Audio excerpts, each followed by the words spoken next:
Hello, everybody. Thanks again for joining me this evening. And this evening's a bit different. As I said the last time, I'm going to be taking questions from people, some questions I already have.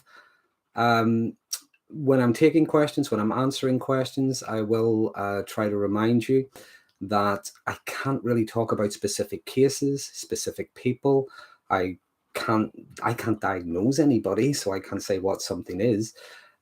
So any questions, do please try to keep them general. Any questions I do have already, I'm just going to answer them in a general way. As I say, what I can't necessarily do is I can't give advice. And also, anything we are talking about this evening, just to remind you, it's not a substitute for support from a mental health professional. It's just I'm giving some ideas, some things I might be able to answer, some things I might know, and I do hope that you find something helpful. Anybody else wants to ask anything? You want to ask me something personal? I don't mind, as long as it's not too personal. Okay. But I'm going to go through some of the questions I already have. So, and this would have been helpful if I'd written down people's names. So I hope you know who you are when you ask for the questions when I'm answering them. The first one was someone had asked about, has there been any research into the links between narcissism and chemical imbalances in the brain? Well, there has been some work. It seems to be ongoing. It's an ongoing area of study and things like psychology. I do have some names if you want to look up some of the work they have done. One would be Dr. Joshua Miller. Now he has done a lot of research into narcissism, the different kinds of narcissism, the different ways that it manifests itself, and also looking at how that might be related to brain functioning. One of his studies, it does go back to 2016, but it is quite a good one. It was published in, I have it here, Psychological Science, looking at the neural basis of narcissistic admiration and rivalry. So he may have some more up-to-date work if you want to look at that. The other one would be, and I'm probably going to butcher this name, so I do apologize to everybody, especially the person involved, Dr. Emily Grival. Dr. Emily Grijalva, I think, has conducted research. Now, most of her work has been in looking at the behavioral side of narcissism, but that can be quite useful when you look at behaviors. Some of the things I often talk about, behaviors, common behaviors, traits, and so on. When you look at the behaviors, that can inform some ideas and even some discussions around brain function. Okay. Lastly, there's been a lot of stuff in neuroimaging. There's been studies looking at the stuff that's going on and how that correlates with narcissism. Looking at, I have this here, so I'm reading it out as I can. I just have bullet points. The names involved there, Dr. Abigail Marsh, Dr. Michael Dufner, I hope I've pronounced that right, have contributed to the neuroimaging studies. As I say, there is stuff there. It's ongoing. It always comes down, I think, to that debate. Is it nature or is it nurture? I think it can possibly be a bit of both sometimes. There are cases, I think you can see a lot of learned behaviors as well. Going on to the next question, someone had asked about trying to communicate with someone, someone who has borderline personality disorder. The thing about borderline personality disorder is what we often see is a lot of dysregulated behavior. Some people, there can be a bit of crossover and a lot of different things going on, a lot of different kind of behaviors, personality types. The difference with things like borderline personality disorder is a lot of the time the person feels regret.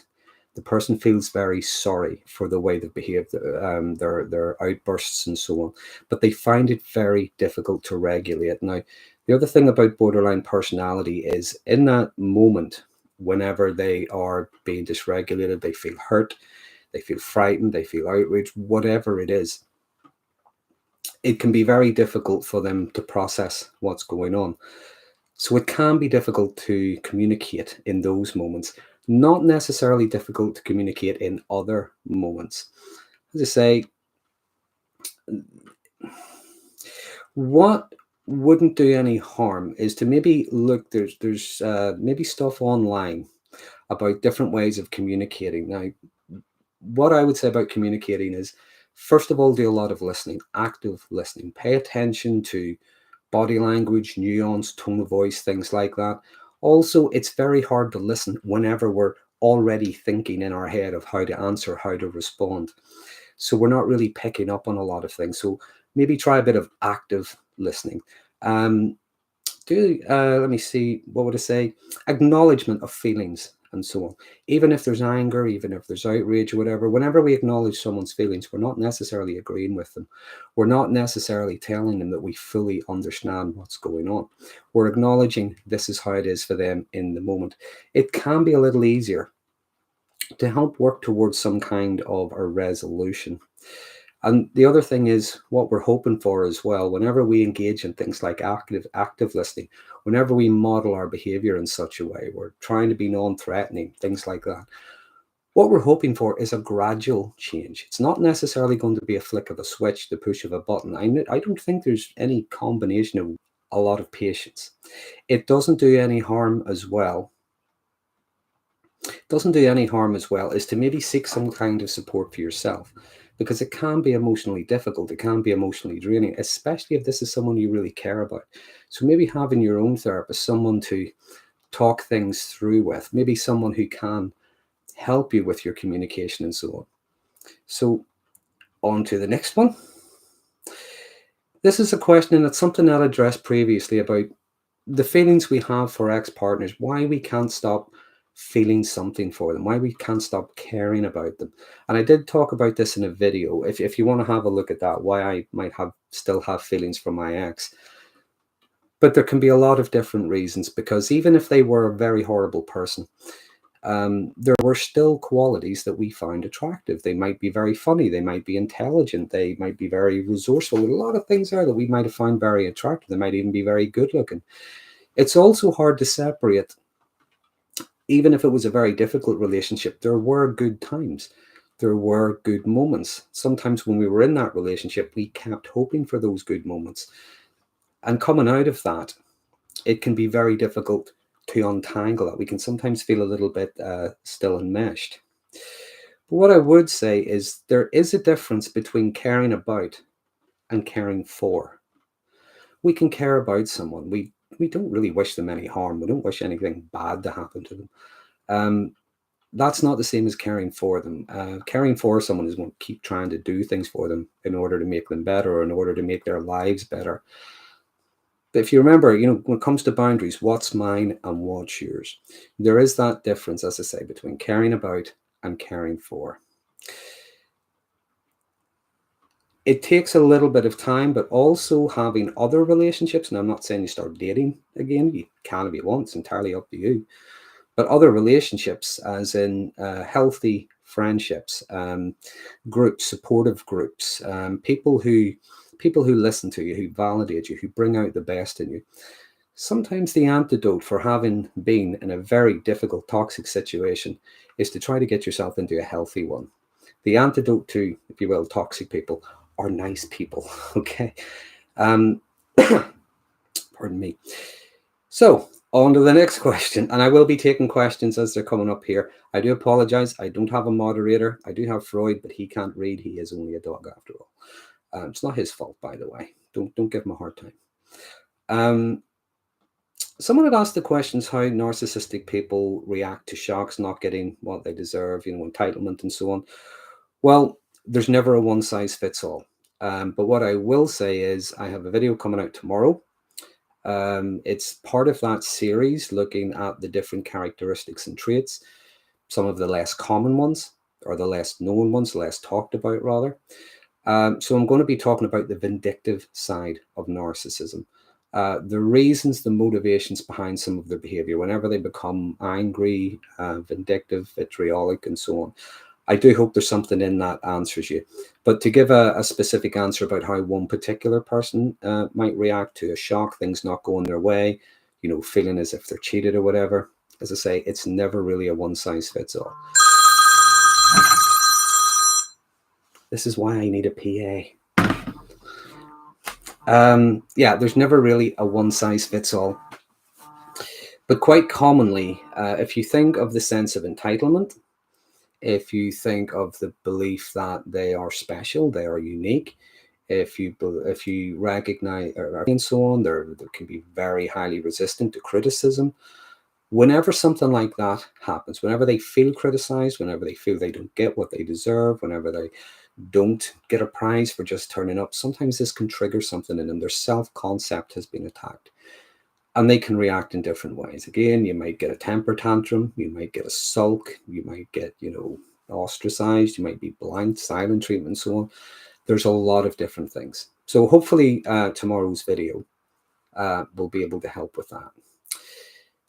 Someone had asked as well about working in a workplace where they have this very difficult, toxic boss, but everybody is afraid of them.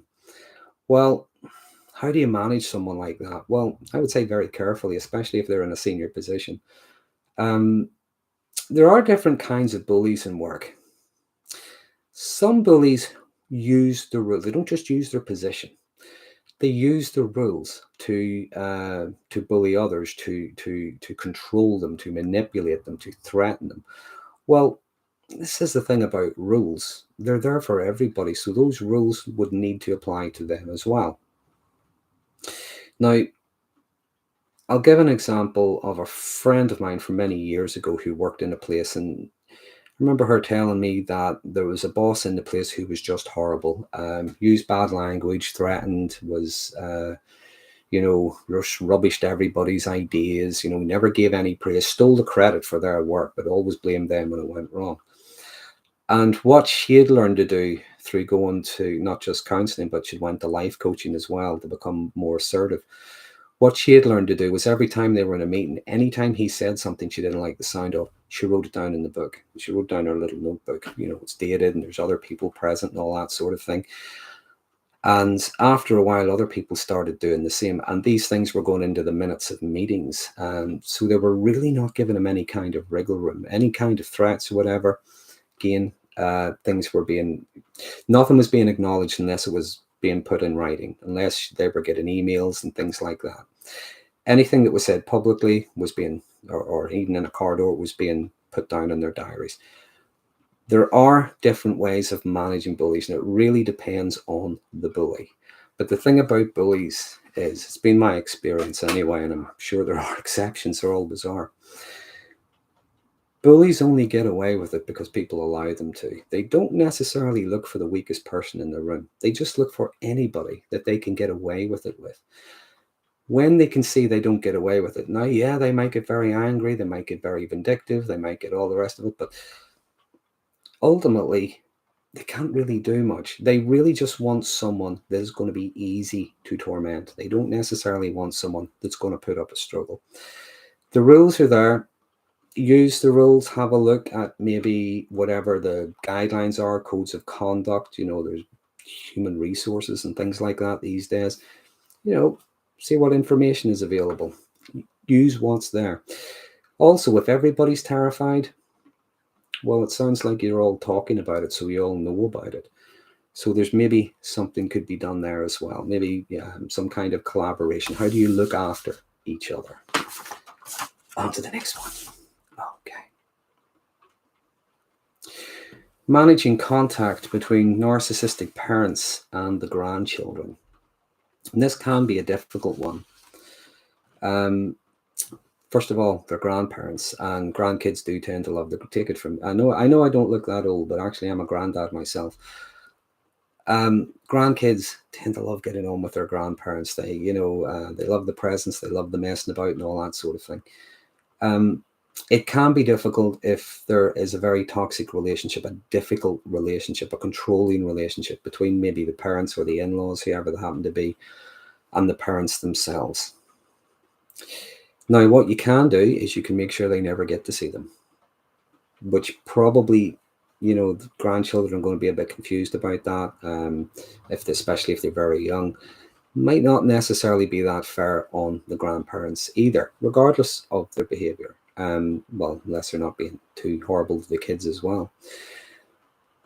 It really comes down to boundaries and managing expectations, making them aware of consequences of their behavior. So that could be something like, you continue to behave like this, you get to see them less, or you continue to behave like this, contact is, you don't get to see them alone. There's always going to be someone there, whatever it happens to be. But it's about managing your boundaries.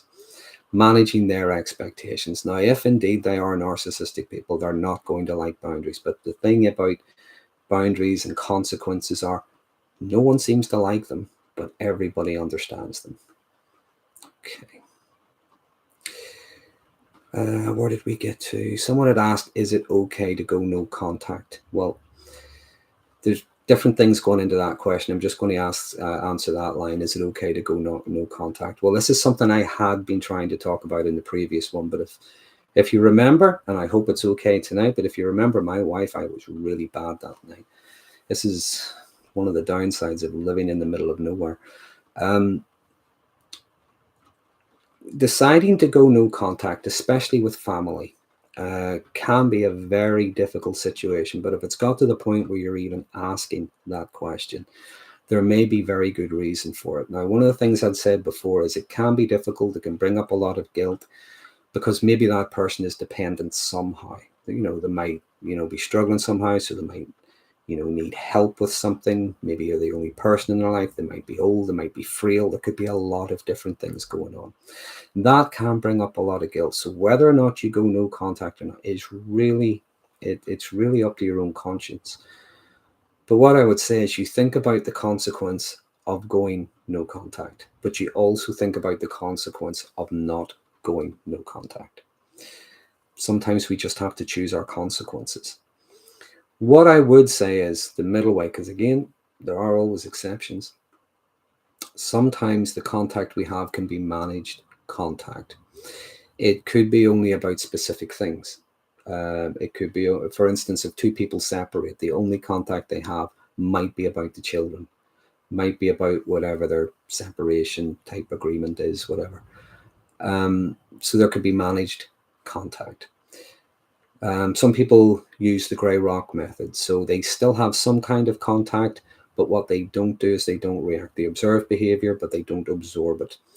They don't react to their buttons being pushed. They can remain quite stoic. One way or another, the term comes from someone had used the term, you go grey rock, you make yourself very uninteresting. Narcissistic people love reactions, they want attention and so on like that.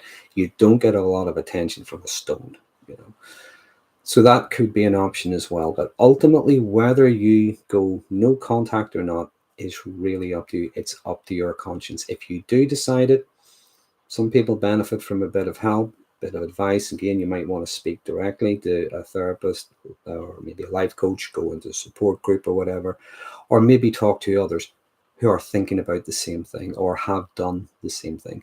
You might get practical help and advice there. Someone had asked about how to leave a narcissist safely. Well, again, really depends on the nature of the narcissist. Sometimes you just get very low level. They might be annoyed, they might be vitriolic. They're more like Wile E. Coyote. It doesn't stop them being a pest. They're just self-absorbed. And they'll just do what they can to get you back. But then that goes right up to the extreme where they can be violent. In order to leave safely, I think depending on that situation, it might be about getting some kind of practical help, practical advice. There are a lot of organizations out there, different parts of the world, that deal with things like domestic abuse, domestic violence. They can give practical help, advice, and guidance. They're aware of the risks, they're aware of the things that could be going on, so they can advise on how to do it safely. What I would say is a lot of people who have been in abusive relationships have mentioned that just as they were leaving or just as they were about to leave, that's when the abuse got worse. That's when it became much more intense. So that is something to be very careful of, but it really depends on the situation. As I say, sometimes you just have someone who's self-absorbed. You just have someone who doesn't want you to leave because they don't want to lose their attention. Someone had asked about books. Have I any books that I would recommend to people? Well, I have different books for different reasons. The first one would be The Chimp Paradox by Steve Peters. It's a very good book, looking at the different sides of our brain, the way we react to things. He called the monkey part of our brain. That's, if you will, that's our instinct. That's our emotive side. That's our emotional side. And whenever we face something, whenever we react to something, if you will, that's out there at the speed of light. But then he talked about the other part of our brain, the human brain. Now, that would be our rational, logical, cognitive, problem solving side. And whenever something happens, we react again. But that would be out there maybe at the speed of sound. So that's still fast, but not quite as fast as the speed of light. And in his book, he gives a lot of different examples about how we can react emotively to things. But it's not that one's good and one's bad. It's about trying to get them both to work together. Our thoughts, our feelings, our reactions can inform us. They don't necessarily have to make decisions for us. So that's a very good book, The Chimp Paradox by Steve Peters. The second one is, and I think this is an amazing title. I wish I'd come up with this. The second one is Feel the Fear and Do It Anyway. And it's by Susan Jeffers. It's a very, very good book. It's looking at all of the reasons we get anxious, we get stressed, we get worried, we sometimes hold ourselves back, we fear failing, we fear looking silly, looking stupid, we fear other people's envy and so on. Looking at all of the reasons why we struggle to maybe assert ourselves or to maybe be the best version of ourselves.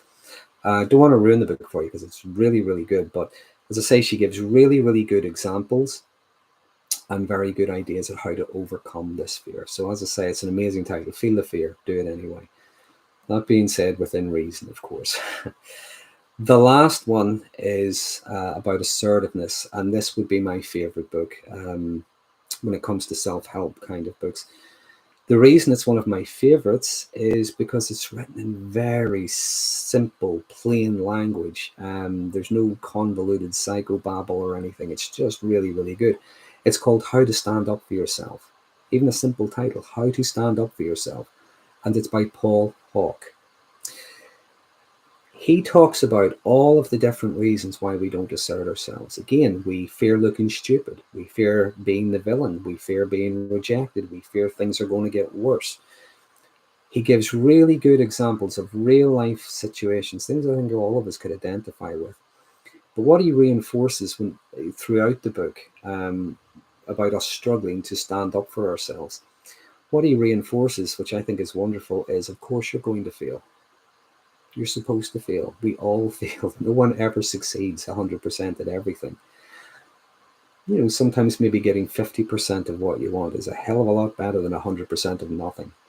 Also, we don't learn unless we fail. So they are three books that I would recommend. The Chimp Paradox by Steve Peters, Feel the Fear, Do It Anyway by Susan Jeffers, and How to Stand Up for Yourself by Paul Hawke. The last question I'm going to answer before I go to the questions in the live feed is someone had asked about should they, as a couple, should they go to couples therapy? Well, you know, they've mentioned it's a difficult relationship. Well, I would think that whatever's going on with us, I think therapy is a good place to start for any of us. Your therapist isn't necessarily going to advise you. They're not going to tell you what to do, but what they might do is they can help you to understand what the problems are and some of the reasons why we hold ourselves back. It can also help you to understand what lies behind some of our own behaviors and motivations, and also help us to navigate a way through it or a way around it or whatever. Going to couples therapy as well, even if it's with someone who's very difficult. Now, again, it really depends on the nature of the relationship. It really depends on the nature of the person. I can't say whether someone should or shouldn't, or whether a couple should or shouldn't. But what I will say is sometimes in therapy, even couples therapy, sometimes you might have someone and they're behaving in a certain way. Now, the therapist, this is something I would sometimes say to my clients, sometimes the most I will do is manage or, facilitate a difficult conversation between two people. Both get to speak, both get to be heard and listened to, both get to be acknowledged. Again, not necessarily agreed with, but listened to.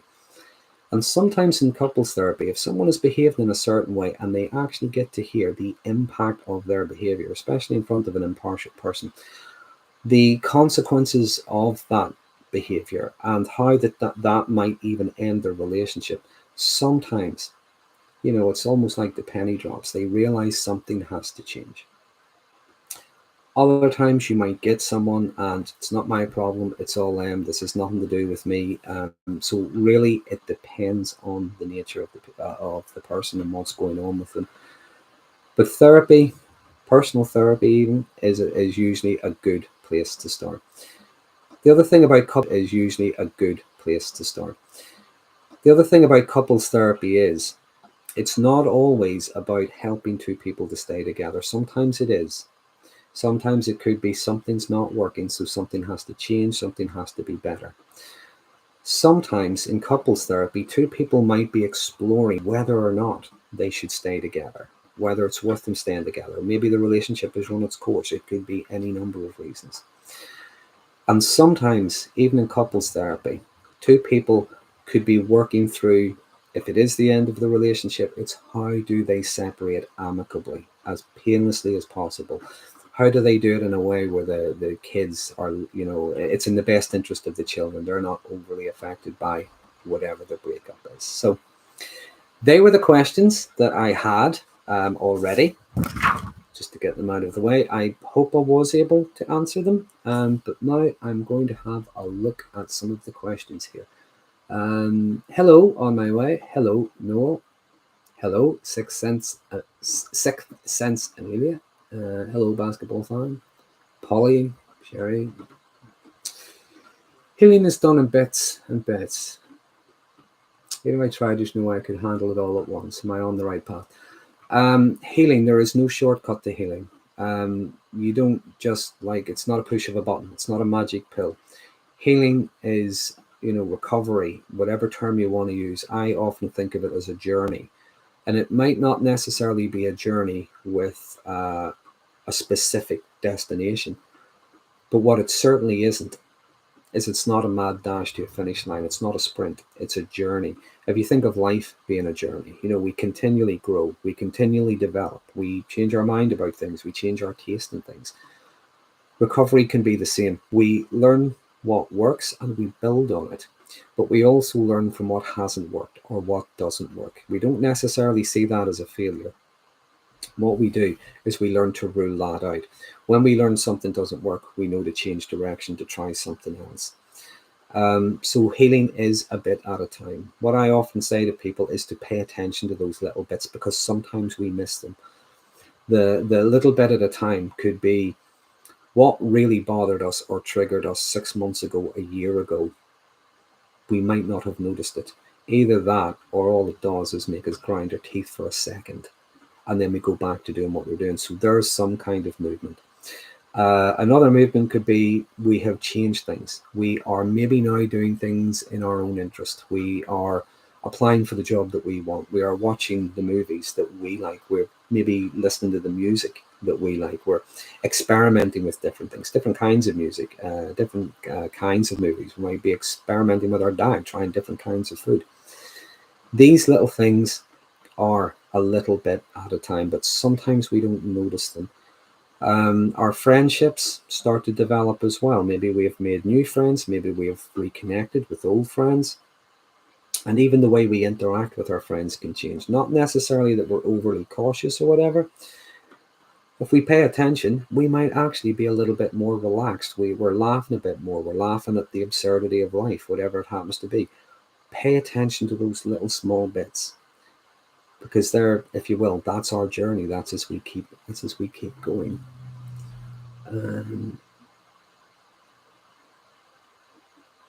Safe career options with someone with BPD. That would be a difficult one. Again, it's what does safe mean? Safe means different things to different people. Office politics. You don't have to have BPD to struggle with office politics. The last place I worked in was 2012, I think. And that's the last place I'll ever work. It was just such a horrible place. Targets as well. I think targets, outcomes, things like that, everything seems to be outcome driven these days, which in some ways is a good thing. It can help with productivity. Some ways it can be a bad thing because sometimes we can feel under a lot of pressure. Pardon me. Sometimes I think, regardless of the job, the type of jobs, some jobs may be very stressful. You may be run off your feet doing things all day long. You might have to do, feels like you're doing a dozen tasks at once. I think sometimes it's the environment that you're in. Sometimes it's the colleagues you're in. And if you have a manager who is, they don't have to be a soft touch. They could still be quite stern, but they're understanding. They're supportive. If you're struggling, they might tell you to go take a break. They might, tell you to, or try to get you some kind of training. The things that they can help you to do your job. Trying to get a job like that, sometimes we don't know until we're in it. Okay. But what you should do, I can't really answer questions like that because I don't know. But I think you'll find it when you're there, because you could be run off your feet, as I say, but you enjoy being there. You feel productive and you feel like you're a part of something. Other times you may feel you're constantly being criticized, you're constantly being judged. And as I say, that's not necessarily a borderline thing. The last place I worked in, I've been self-employed ever since. It really put me off. Will I ever get over my withdrawal from benzos? No, she was never hypersensitive to signs. That's not not really my area of expertise, or not expertise. I don't consider myself to be an expert in anything.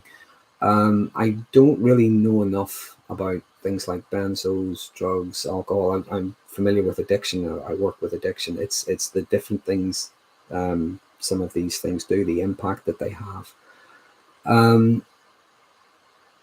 What I would offer you to think about is how strong is when you think of the sensitivity, when you think of what that brings up in you, does it remain constant? Does it come in waves? If it comes in waves, is there a pattern to those waves? Could it be, for instance, when you feel overly stressed? Could it be if you're tired? Could it be if you're hungry? Could it be if you feel really angry about something? Pay attention to the different intensities. Times when you feel it's okay to manage, maybe it's not as strong, and times when it perhaps feels unbearable. When you get a sense of a pattern, when you get a sense of the patterns behind that, you might be able to find ways to mitigate the sensitivity, to manage things like triggers, to manage things like your environment, your stress levels, and so on. Talking to someone who is familiar with those, things like benzos, talking to people who do have a knowledge of those things might be a good place to start. If you haven't already, you may have done so, and see what kind of things they might suggest that you would find useful.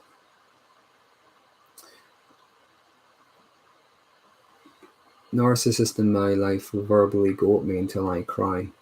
Please advise. Again, can't necessarily give advice, but it's generally what they do. Sometimes they can be relentless, they can be very angry, they can be very vitriolic. Sometimes they just keep on asking. It's like grinding you down, until you give in and say, yeah, whatever. Sometimes what they're looking for is, and again, it depends on what's going on with them. Sometimes what they're looking for is a reaction. It's like bad attention is better than none at all. Again, something you might consider is you look at how other people manage situations like that. For example, the things like the grey rock. If you know people, or you might see something online, you might find it on YouTube, people who have used grey rock, how that works, and see if that's maybe the best option for you. Now, as I say, the grey rock method is we observe, we don't absorb. Sometimes we give an answer and it doesn't matter what they come back with, we just keep giving the same answer. We sound like a broken record. That doesn't necessarily mean they don't ramp it up a gear. That doesn't necessarily mean that they're going to change. It doesn't matter.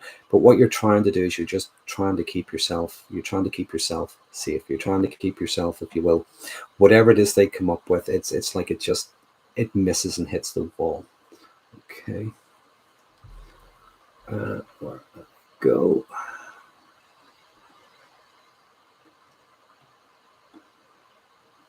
Think about what else I can do and earn for my survival. I go blank. All becomes so dark. I end up hurting myself or getting suicidal thoughts very quickly.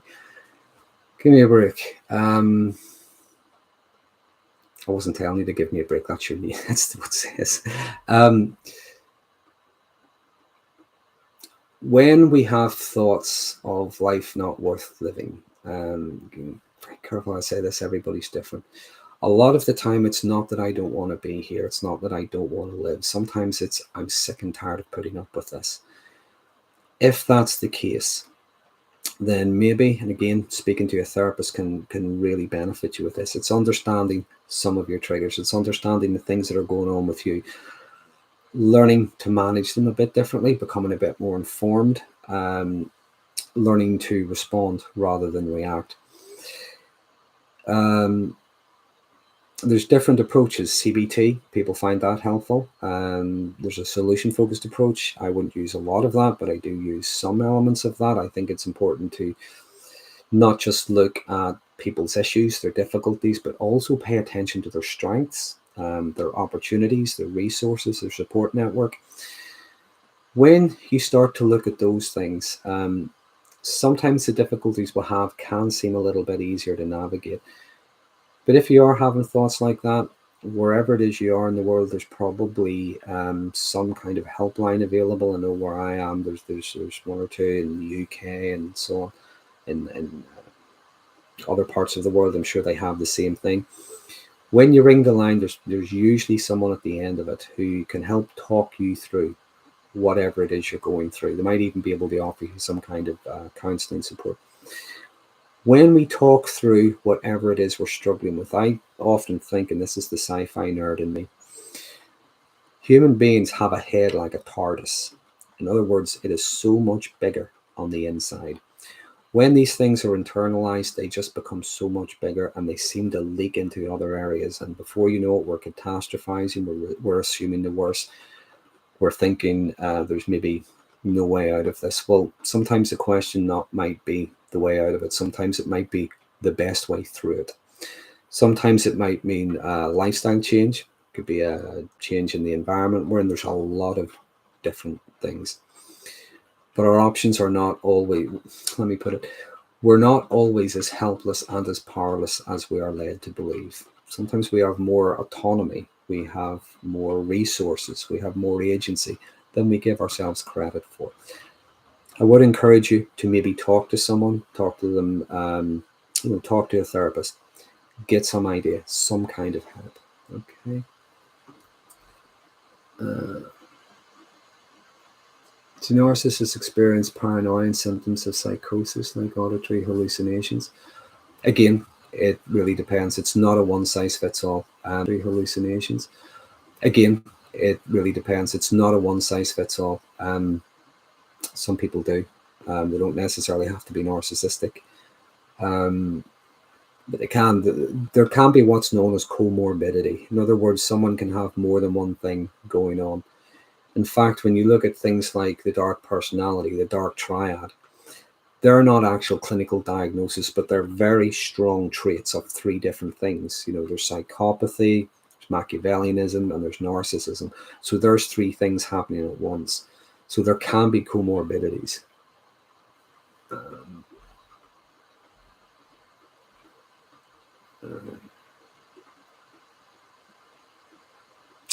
Do I have content on comorbidity with borderline personality and narcissistic personality disorder? I don't, but a question was asked a while ago, and I haven't done it yet. But again, I'm only one person. I can't make as much content as I'd like to. The question was the difference between NPD and BPD. There are a lot, because there can be similarities in some behaviors. It's not necessarily the same thing. Sometimes it might look like the same thing, but it's not the same thing. So that was one question about the similarities, but the other question was about the differences. The comorbidity, I will introduce that into it when I'm doing it as well. Just to tell you what I mean about sometimes behaviors can be the same, and we'll often make a lot of assumptions. Um, if you imagine somebody maybe promises to do something for you, you ask them to do something and they say yes, but they don't do it. A lot of times we will say, well, they're clearly a narcissist. Well, do you know what? They could well be. They could be narcissistic. There could be a lot of things going on. If it's narcissism, they maybe agreed to do it, but then they've decided, no, I'm not going to do it, because if I do that, they will feel as if they're in charge. And if they're in charge, then I've lost my power, so I'm not doing it. So there could be that. But they could also be avoidant. In other words, they promise to do something, but the more they start thinking about it, the more difficult it starts to sound, the more anxiety starts to come up. So they withdraw from it. So that's not the same thing. They could be histrionic. They might have promised to do it in front of a large audience. Look at the applause they're getting. Look at the validation they're getting. Look at the attention they're getting. But maybe they forgot all about it because they had no intention of following it through. There can be a lot of different things going on. So you can get the same behaviors, but sometimes there's different things that motivate, the motivations behind those behaviors. When I talk about different things on my channel, I talk about common things, common behaviors. They would be long term, and they would be persistent, and they would be pervasive. They're not just once in a while, they're not just situational. It's almost like a default setting. And there would be different degrees. They wouldn't all necessarily be doing the same thing in the same way. There would be different degrees, okay? But I will add the comorbidity part to that. When I'm doing that video, I will add the comorbidity part, because I was asked about the similarities and the differences. I will add the bit, so it'll probably be longer than its normal 10 minutes. I will add the bit about the comorbidity, what that looks like, okay?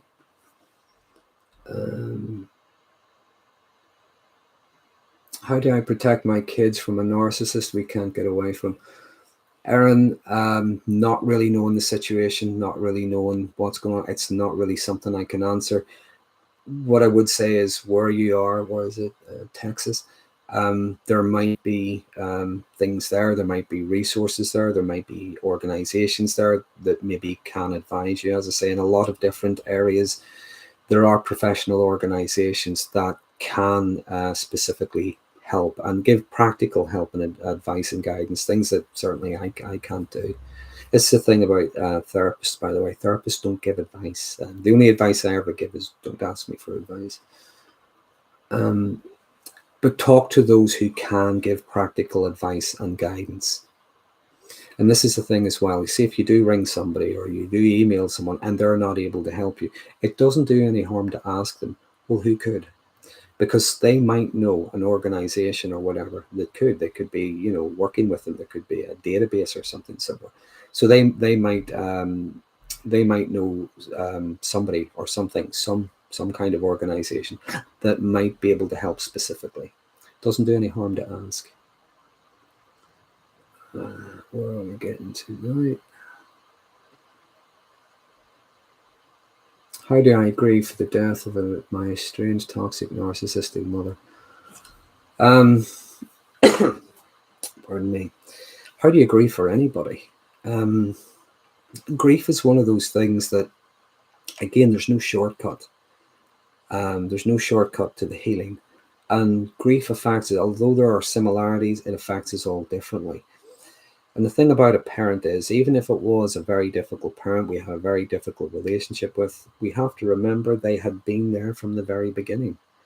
One of the first people we ever met, probably the first person we ever met, maybe. We also, when we think of that family dynamic, as difficult as things may have been, they fed us, they had a roof over our head, different things like that. They may have been emotionally distant, they may have been abusive, they may have been neglectful.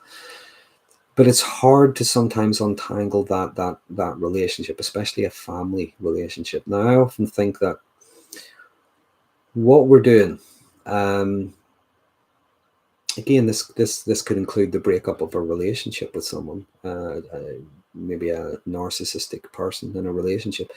I think a lot of the time what we grieve is the version of them we would have liked to have had. Sometimes we might have grieve the person that we fell in love with. We grieve maybe the parent we would have liked to have had. We grieve the relationship we would have liked to have had, not necessarily the one we had. There's no right way or wrong way to grieve. We will experience different things. We can experience shock. We can feel denial. We can feel anger. Whose fault was this? Or why didn't they do this? Or why were they like that? We can feel guilt. Sometimes we feel guilty for feeling angry. We will go through a lot of different things whenever we're grieving. And there's no time limit. For some people, it could be a weekend. For some people, it could be a couple of years. There's no time limit. Bereavement support, bereavement counselling can be very helpful, because it's not just looking at the loss, it's looking at the impact of the loss as well.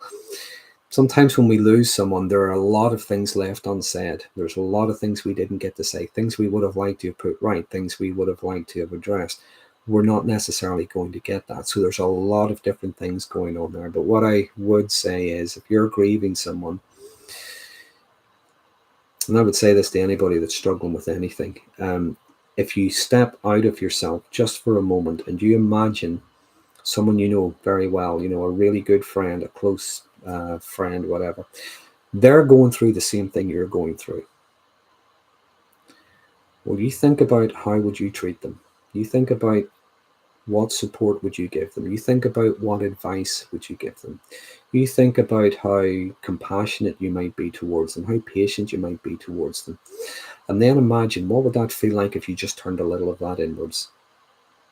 Because that's something I think we forget to do sometimes. Do you ever notice we often talk to ourselves in a way? In fact, if we talk to other people the way we talk to ourselves, we probably wouldn't have any friends. Sometimes we need to recognize that we're in pain. We need a little bit of compassion, and a little bit of self-compassion can go a long way. Okay. I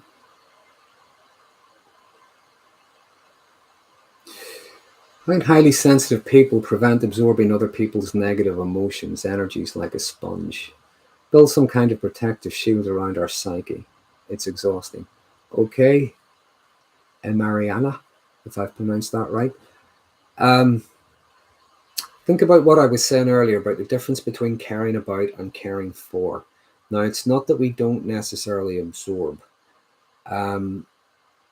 It's not that other people don't affect us.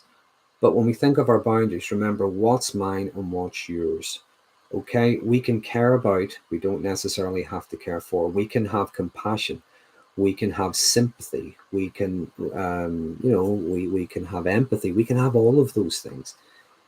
But without boundaries, they can be self-destructive. It's almost like we take on the other person's pain as if we own the pain. And what we're trying to do is we try to fix it. We're trying to take it away from them. We're trying to make things better. We can't always do that. The other thing about maybe supporting someone or helping someone, there's a difference between that and trying to rescue and fix them. It's like that old saying, the difference between giving somebody a fish and teaching them how to fish. Sometimes we can't just ask if someone's struggling, we could just ask them, what is it you need? Do you need a bit of space? Do you need a bit of help or whatever? See what they tell us. When it comes to their negative emotions, remember, it's their negative emotions. It's their attitude towards things. Now, you're going to meet people who are going to ridicule, they're going to pour scorn, they're going to do all number of things. We can hear that. We don't necessarily have to take it on board. It's their opinion. It's their feelings. Again, we can sympathize, we can empathize, but we don't own that.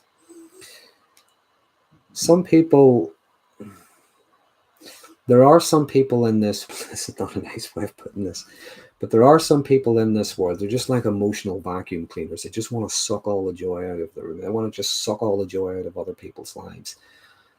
Without boundaries, They probably will.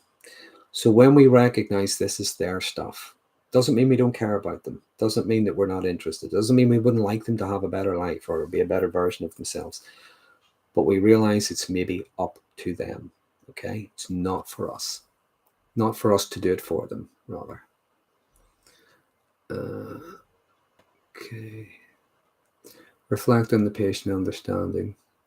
Isn't easy, but acceptance was the key. A lot of people struggle with acceptance. There is a term that's sometimes known as radical acceptance. The reason I think people struggle with acceptance, and I would include myself in this, is it's not quite what we think it is. Sometimes it means we're resigning ourselves to the fact. But other times, if you look at it the opposite way around, what it doesn't mean we're okay with it.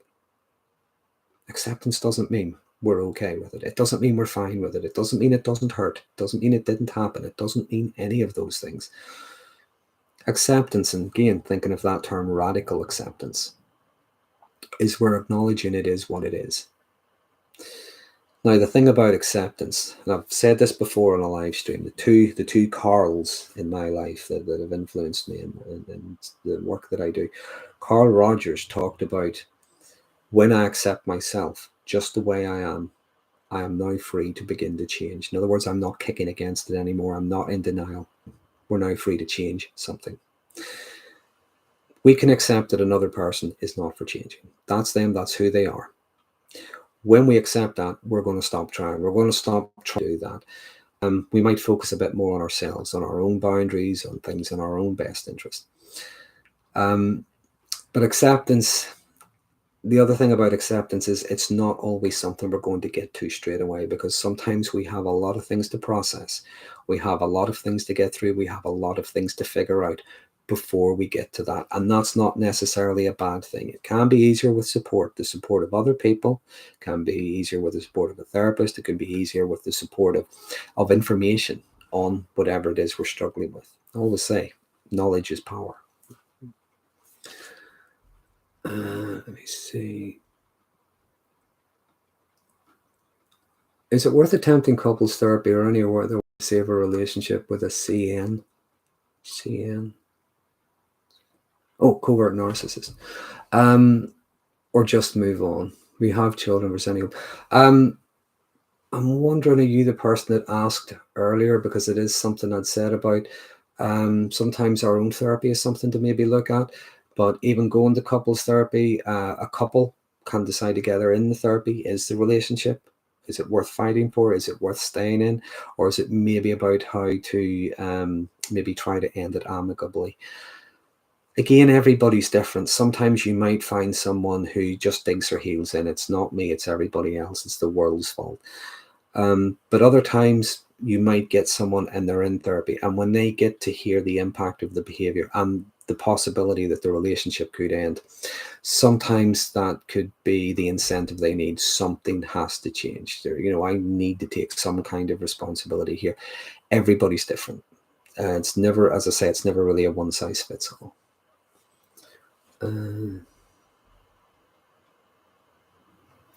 Make a narcissist aware, resolving issues in a healthy way, not happening. I'm not necessarily going to disagree. What I will say, though, is remember, we're talking about a spectrum.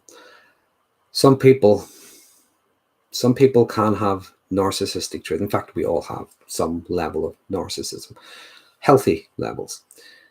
But some people have narcissistic traits. In other words, they're selfish, they're self-absorbed. They're not necessarily toxic. They might just be a pain in the ass. Every conversation you have gets turned into being about them, but there's no harm in them. Right up until, you get to maybe the extreme end of that, where you get people and they can be very cruel, very callous, very sadistic, and so on. So it is a spectrum. Some people might actually realize, maybe if I keep talking about myself, this person's going to get so bored, they're going to dump me. So they change. Some people might say, if I keep living my life as if I'm some kind of party animal and I don't have to turn up to work till 9:30, well, you know what? I'm going to get fired. I'm going to lose the job.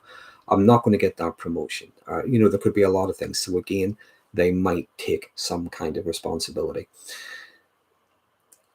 To the extreme end where no, it's everybody's. I'm entitled to go out partying every night, or I'm entitled to make this all about me, or whatever it is. It is a spectrum. Most of the stuff I talk about on my channel, I'm talking about very deeply ingrained traits. Been there a very long time. Not necessarily a personality disorder. Where there's a personality disorder, we're talking about something completely different. Very, very deeply ingrained, pathological. But other people can have very, very strong traits, bordering maybe on a personality disorder. Like I said as well, sometimes they can be comorbid with other things. There could be psychopathy there. That's the callousness. There's the Machiavellianism. That's the being very manipulative, very duplicitous. There can also be sadism. That's they enjoy the pleasure that they inflict. They get pleasure, rather, from inflicting pain and misery on others. So it really depends.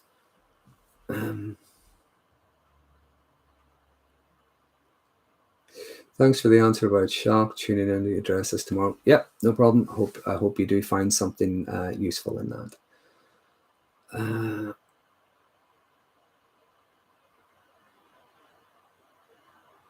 I'm highly sensitive but intuitive. My mental health has been heightened like never before. How do I heal? See a therapist. Maybe that is a good place to start, by seeing a therapist. Other ways, think about what I was saying earlier. You said about, how do you heal?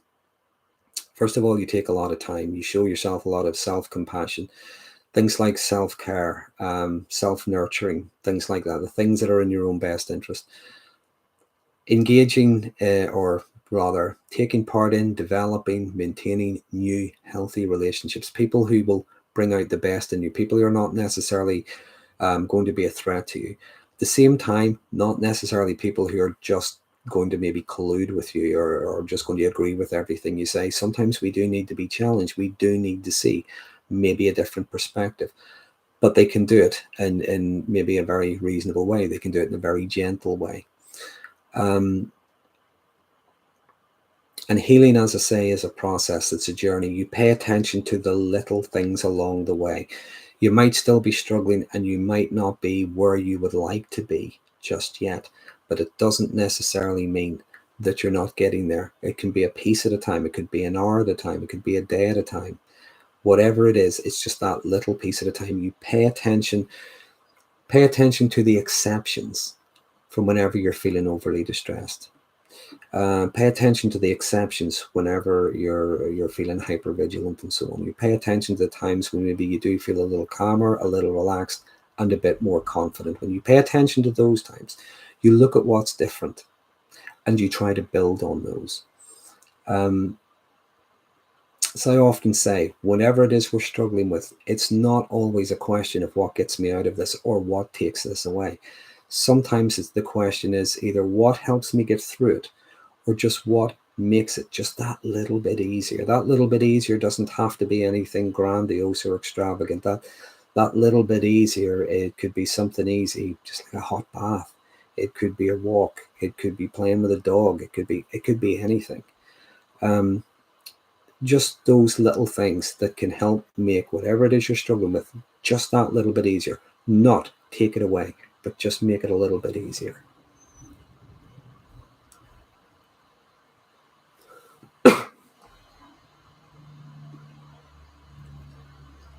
Okay, where are we getting to? Oh, I've lost everybody. Oh, we'll come back. Everybody's jumping all over the place. Oh, right, here we are.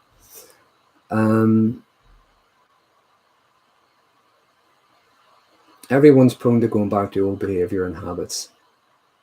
Those who worked themselves in therapy are, such my opinion, more aware they could slip because they've learned to mindfulness. Yeah. The more self-aware we become, the more, this is, the if you will, this is one of the core things about psychodynamic counseling, psychodynamic therapy. Understanding the relationship we have with ourselves, as well as the relationship we have with the world around us. Looking at where those beliefs come from, how we learn to form and maintain relationships, our different attachment styles. There's a lot of different stuff going on there, but it's a lot about building awareness. The more aware we are, awareness is a very powerful thing, I believe, because it always gives you a choice. A lot of the stuff we do is automatic, if you will. It's unconscious, but it's automatic. In other words, we do it without thinking. It's kind of out there before we've even thought about it. With awareness, we don't just do it. We don't just react in a certain way and say, "Oh, you see me, I always do that." With awareness, the next time we're in that situation, we're aware of what it is we're going to do. Now, we could continue doing the same thing we always do, because that might be the best course of action in that situation. However, with awareness, we have a fair idea what might happen. So we can explore different options, different opportunities. We can try something different. And the thing about slipping back to, yeah, human beings, I often think we're like water. We will always flow the easiest route.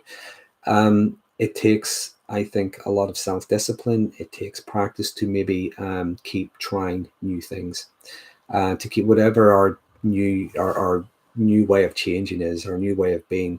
We keep on practicing that, if you will. It's about maintenance, and we keep on doing it until it's no longer maintenance. It's now the new normal.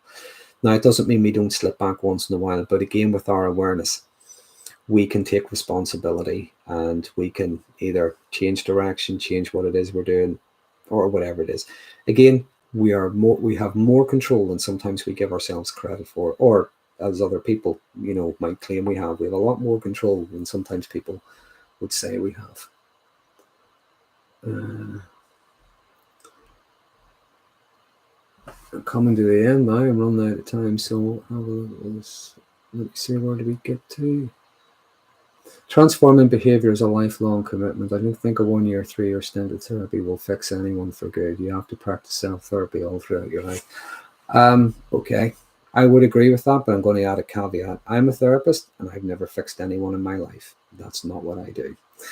But you're right. It can be a lifelong thing. Life is a lifelong journey. We continually learn, we continually grow, we continually adapt. We learn new ways of doing things. We learn new ways of thinking through things. It's an ongoing thing. We learn from what works. We also learn from what doesn't.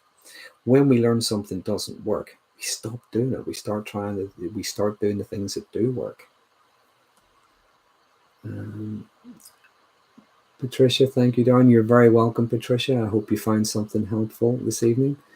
For all kinds of PTSD, being present and self-reflection. I might have missed the bit that came before that. That's fine. My definition. Please, Gypsy Lil says, please remember emergency accommodations are only temporary, though inconvenient. While there are some counsellors who will help you assess community service and find a permanent home of your own. Yeah, a lot of organisations, even those that do provide, well, certainly in my part of the world, but I'm sure it's the same in a lot of places.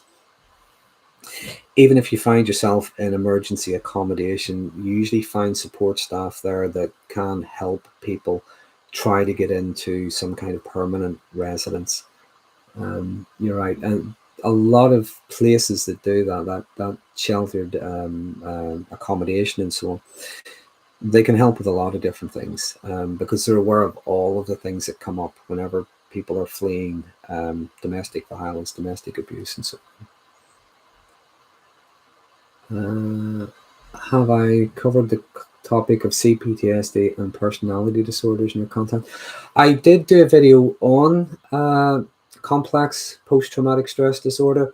Someone had asked, I believe it wasn't on the channel. I think it came through something else. It might have been on Twitter or something. Someone had asked about the differences between complex PTSD and quiet borderline personality. I think I answered that in the video. I'm sorry, Amelia, I can't remember which one, but I did actually address that. I will have a look for that and maybe put it in the comments to this. Let me see. Not just about learning, it's unlearning. Yeah, do you know what? That's a really good way of putting it, Patty. Yeah, that's a really good way of putting it. Sometimes we have to unlearn the things that aren't that helpful. Lifelong commitment to oneself is, oh, Michigan, everything's jumping, is a noble one. Comments keep jumping all. Every time I read one, there's a new one pops up, and always. A lifelong commitment to oneself is a noble one. Yeah, I think I'm going to give you. I'm going to give you what I think, what I believe is the antidote to both narcissism and egoism. Okay, now I talked about egoism previously. It's a concept by Dr. Craig Malcolm. It's the opposite of narcissism. This is my antidote. Okay, so don't know. You can tell me what you think. We need to focus on ourselves. We need to pay attention to ourselves. What we think, what we feel, what we need, what we like, our own best interest, our self-interest, our self-care. We need to pay attention to ourselves. If we only ever pay attention to ourselves, that's when we're going into the realm of narcissism, that belief in self-enhancement, that I'm perfect, I'm special, the world owes me, and I only ever think of myself. That's not healthy. But we do need to do it. We do need to pay attention to ourselves. We also need to pay attention to other people. We need to pay attention to, the impact of my behavior, the behavior I have on them, the things I want, the things I would like. What is that going to cost them? Is what I want, is it really fair? Is it reasonable? And if it is, what's wrong with asking for it? So if we pay too much attention to other people, that's when we're going into the realms of egoism. We can go into people-pleasing behaviors. There's codependency. There's, sometimes just being a doormat. We're not really asserting ourselves. So what we need is this balance. We need somewhere in between. We need to pay attention to ourselves, but we also need to pay attention to other people. It's something I would talk about if I'm working with couples, for instance. We have personal responsibility. I'm responsible for me, what I think, what I feel, how I behave, things like that. But in that relationship, there's also joint responsibility. It's what makes a relationship work. I'm also responsible to the other person, not for them, but to them. We're both responsible for what makes a relationship a healthy, happy place, and something that's worth being a part of, something that's worth striving for, something that's worth taking part in, something that's worth investing in. So it's trying to find that balance of the focusing on the self, but also the focusing on others. It's trying to get that balance in between. Now, I'm not saying I'm right. You're welcome to disagree, but that's just what I think, okay? And we're pretty much come to the African girl. I think you skipped over my question. What point do you know I've moved on and this trauma isn't shaping my life? African girl, I'm so sorry if I missed your question. I will answer it now. I'm just going to read it first if the thing would stop jumping about. What point do I know if I've moved on from this trauma isn't shaping my life? How long do you think this process will take? I'm still at the angry phase. Anger can be part of trauma. How do you know you're over it? Maybe the question is, how do you know you're through it? It's not to say the things that have happened in our past don't necessarily inform us about the future, but I think it stops dictating the future. We stop living as if yesterday's threat is present today. We stop living as if yesterday's situation is present today. Something comes up and we're triggered. Now, a trigger is just an emotional reminder. It's something external, a sensory thing, sight, sound, touch, smell, that sort of thing. When that happens, that brings up an emotional memory. The emotional memory, we remember how it felt. And when that happens, we tend to react the way we did. We're maybe trying to avoid it. We're trying to get out of it. We're being angry. It's either fight or flight, things like that. When we're not necessarily doing that, we still remember it. But instead of leaping straight to 100, we might leap to maybe a 10 or 20. If you will, I think, and again, this would be a CBT way of looking at it. We update that part of our memory that is stuck there, that believes we're stuck there. Yesterday's threat is yesterday. Yesterday's situation is yesterday. is there an actual point where you recognize that? I think everybody's journey is different. Someday someone might just wake up and realize something has changed, and maybe it's been changed for a while, but they hadn't been paying attention. Other people, it might be more immediate. They might, again, they might be doing something. They might be going to therapy. They might be doing whatever. They're employing different strategies, tactics. They're learning about themselves. They're learning different ways of coping. So it might actually be a conscious decision, but everybody's journey is different. I think, to answer your question, how you would know, I think it's when it hasn't went away, you still remember it, but it's not having the impact that it does today. Doesn't mean it's not upsetting. Doesn't mean it's not hurtful. It doesn't mean any of those things. It just means we're not reacting the way we did. Hope that answers your question. And I'm sorry I missed it earlier. And I'm going to have to pick one more because it is getting past my bedtime and Freud hasn't had his walk yet, so I'm feeling a bit neglectful. I'll take the last one. Manifest reality. Can you help with a parent that always says they do not recall any of the abuse they have caused? This has been going on for over 25 years. Okay. What we cannot do is we cannot change other people. The most we'll ever do is influence them. Now, sometimes some people will not recall things, and that could be for genuine reasons. There could be something going on. It could be cognitively impaired. Other times, it might just be a defense mechanism. They refuse to acknowledge it because that would be acknowledging that they have done something wrong. They don't want to do it. What we cannot do is we cannot make someone see something. We cannot make someone change. The most we'll ever do is influence them. Maybe that goes back to what I was saying earlier about the different ways we approach people, the different way we manage people, managing our boundaries. Sometimes we even have to manage our expectations. Going back to the thing about acceptance as well, sometimes we have to accept it. It doesn't matter what it is. Some people are just not going to hear it. We can still hope that maybe someday they will, but we're not necessarily dependent on it. So that was this evening, and that was actually, believe it or not, that was more difficult than I thought. People ask very difficult questions. We're going to ask me easy questions like, what's my favorite color, and how do I drink my coffee in the mornings. I hope there's been something helpful for you. As I said earlier, it's not necessarily a substitute for support from a mental health professional, whether that's face-to-face or whether that you're talking to them online or over the phone or whatever. But I'm just giving you my ideas, just some of my thoughts on things. If you find them useful, that's good. I might do this again at some point in the future. The next time I might just go back to discussing a topic, a subject. So coming up to that, which the next one's going to be in 10 days, which will be on a Wednesday. So before that, I will put it out there. If I have any topics I haven't already talked about, people have asked for, I might do that. Or I might just put it out and ask, are there any subjects you might want me to cover?